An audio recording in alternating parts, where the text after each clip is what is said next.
Bader Hari, la nervosité personnifiée. Sur le ring, il exprime une rage rarement égalée, ce qui lui a valu d'ailleurs des victoires très impressionnantes. Comme tout être humain, il possède une morphologie spécifique. Dans cette vidéo, on va l'analyser pour mieux comprendre pourquoi il est si fort.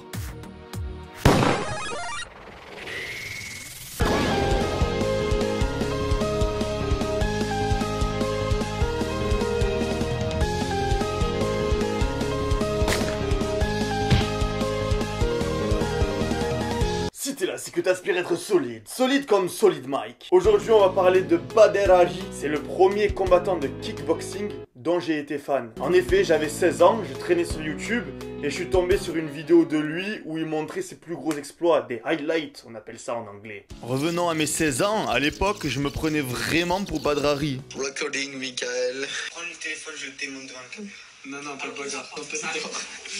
Oh, Harry, j'ai pas envie d'appeler la bague.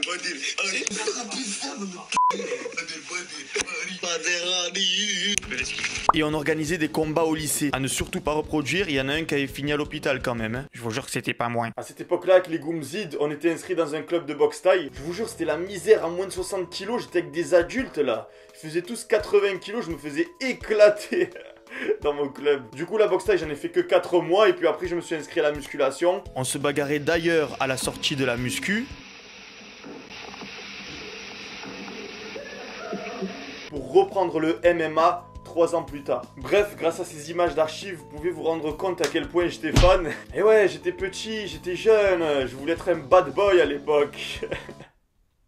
Ma nature de gentil m'a vite rattrapé, mais c'est pas grave, c'est pas grave. Ça m'empêche pas d'être fort en bagarre quand même, minimum. Oh, j'ai pris une patate dans le nez. C'est normal, ça sent le poisson pourri maintenant. Ça s'est infecté là, dans mon nez là.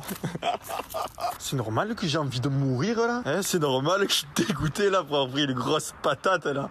Je suis tombé comme une merde là. C'est normal hein. Mais ça c'est une autre histoire. Aujourd'hui, on va parler de Bader Hari. Donc là, c'est vraiment la passion qui parle hein.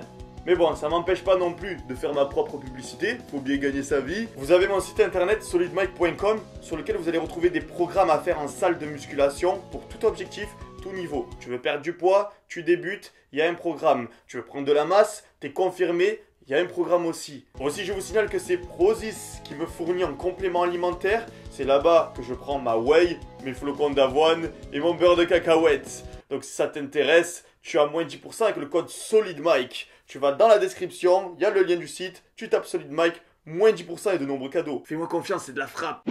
Né en 1984 à Amsterdam, c'est surtout une fierté pour les Marocains, car c'en est un. Il est souvent cité lorsqu'il y a débat pour savoir qui boxe le mieux entre eux et les Algériens, mais bon, pas de bro géopolitique aujourd'hui. C'est à l'âge de 7 ans que son père l'inscrit à la boxe et aujourd'hui, un peu moins de 30 ans plus tard, Bader comptabilise 130 combats pro, dont 119 victoires, dont 92 par KO.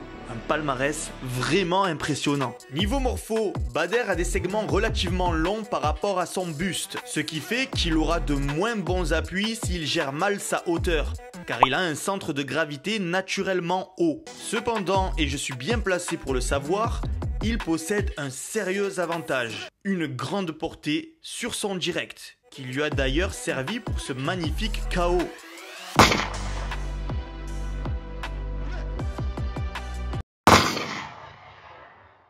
Je profite de ce spectacle pour inclure la minute conseil.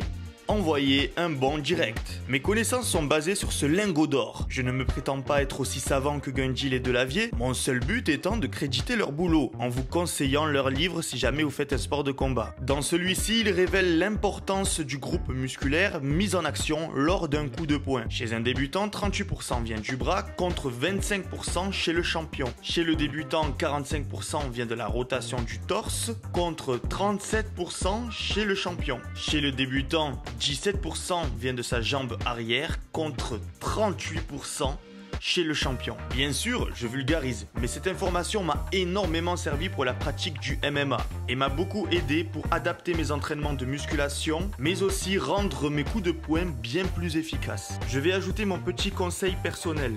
quand on envoie le poing, il faut imaginer que notre bras est élastique. Scientifiquement, on expliquerait ça en donnant l'ordre de garder relâchés les muscles antagonistes, notamment le biceps et le dos. Pour simplifier, je dis laissez partir votre bras. Une fois que le bras est totalement tendu, c'est à partir de ce moment-là qu'il faudra vite contracter le dos et le biceps pour ramener le poing au niveau de sa garde. Et c'est là toute la difficulté, savoir contracter les bons muscles au bon moment et de manière rapide et efficace. Au niveau des jambes, on essaye d'avoir le meilleur appui possible pour être efficace. Mais attention, le risque quand on a de bons appuis, c'est que quand tu te prends un low kick, tu te fais casser la jambe. Alors que si tu es volatile, que tu as de mauvais appuis, tu te fais balayer. Et ça fait beaucoup moins mal de se faire balayer que de prendre un bordel de low kick plein pot là, juste au-dessus du genou. Bon bref, c'est un autre débat. Fin de la minute conseil. Aussi, il mesure presque 2 mètres. Couple ça à des fémurs longs et il lui sera très facile de mettre des genoux-têtes. Perso, je fais 1m85. Mon mannequin fait la taille que je ferais si j'étais à côté de Bader. Et regardez, je peux lui coller mon genou à la bouche sans sauter. C'est d'ailleurs ce qu'il a fait contre son cher ami et collaborateur, Reis Sefo. Ah, ça se fait pas, Bader. Juste avant le combat, vous rigoliez là. Mais bon, c'est la règle, hein. Sur le ring, il n'y a plus d'amis. Hein. 1 minute de silence pour leur amitié. Décédé après le combat. Le coup du genou n'est pas le seul avantage quand on est plus grand que son adversaire. Sur un coude, frapper sous notre épaule nécessite moins de souplesse que de frapper vers le haut. Aussi, n'importe quel autre coup qui progresse vers le bas aura l'aide de la gravité pour faire mal. Tandis qu'une personne petite de taille devra lutter contre cette fameuse gravité terrestre pour décrocher le menton de son adversaire plus grand. Bon, je te cache pas que si tu te retrouves face à un Bader Hari dans la vraie vie, ça va être chaud, hein. On dit de casser la distance quand on se retrouve face à quelqu'un de plus grand, mais là, ne casse pas la distance, au contraire, mets de la distance et va-t'en très loin. Pars en courant même, y a plus d'honneur qui tient. Il est temps que je vous annonce la partie sombre de Bader. Il a été sous l'emprise d'Orochimaru et il a usé des techniques interdites pour arriver à ses fins. Comme vous pouvez le constater, il possède encore la marque maudite sur son dos. Non, je déconne. Ça, c'est des poils qu'il a sur l'omoplate. Ça reste encore un mystère pour moi, d'ailleurs. Mais revenons aux choses sérieuses. Au niveau musculaire, Bader a un bon niveau. Impressionnant quand il tape la pose, mais semble frêle quand il tend son bras. C'est un niveau musculaire atteignable de façon naturelle. Son poids, sa taille et son taux de matière grasse font qu'il a un FFMI largement inférieur à 25, qui exprime entre guillemets la limite naturelle. Au-dessus de 25, il y a de fortes chances que l'individu soit dopé. Cependant, il s'avère qu'en 2018, il a été testé positif à des produits dopants, très certainement pour booster ses performances et non pas accroître sa masse musculaire. On ne saura donc jamais, sauf si aveu, s'il a usé de produits dopants lors de son âge d'or dans les années 2000. Et je dois avouer, même si je l'admire, que le doute est permis quand je vois pour la première fois de ma vie un carton jaune se brandir sur un ring de boxe pour des actes pas très fair-play.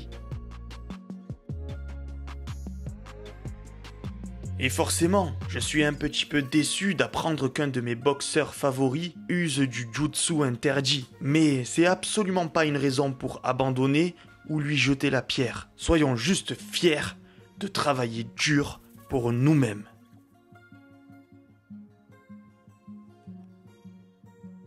N'hésitez pas à me dire en commentaire s'il y a un combattant que vous voulez que j'analyse. J'aimerais créer un peu plus d'interaction avec mon public et vous faire plaisir de temps en temps, non? Parce que c'est bien de traiter des sujets avec passion, mais de temps en temps, ça me dérange pas aussi de parler de sujets qui vous intéressent. Votre avis compte, les amis.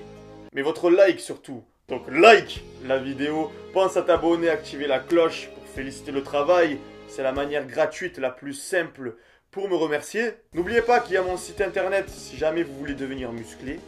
Sur ce, la fête est déjà finie. Reste solide et la vie sera pour toi un film de cuisse.